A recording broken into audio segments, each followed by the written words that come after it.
Mutual fund का नाम तो सुना होगा, प्रॉफिटेबल भी है, बट सबके मन में एक सवाल है, क्या म्यूचुअल फंड टैक्सेबल है? चलिए आसान भाषा में समझाता हूँ। म्यूचुअल फंड दो तरीके से मिलता है, एक तो कैपिटल गेन और दूसरा डिविडेंड। दोनों पे टैक्स लगता है। पहले इक्विटी समझाता हूँ। अगर एक साल के अंदर सेल किया तो उस पे शॉर्ट टर्म कैपिटल गेन लगेगा 20%।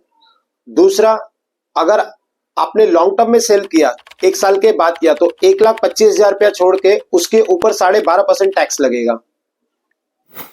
अब डेब्ट फंड की बात करते हैं। अगर आपने इसमें 3 साल के पहले सेल किया तो आपके इनकम के हिसाब से शॉर्ट टर्म कैपिटल गेन लगेगा।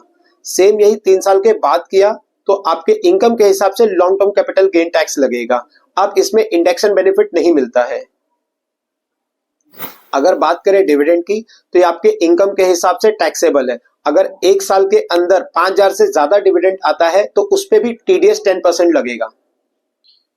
तो ये याद रखें, फंड टाइप और होल्डिंग पीरियड काफी इंपॉर्टेंट है स्मार्ट इन्वेस्टर बनने के लिए। टैक्स इंप्लीकेशन को जरूर समझें।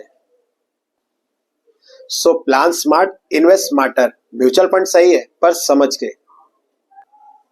सो know more about investment and tax, contact us today.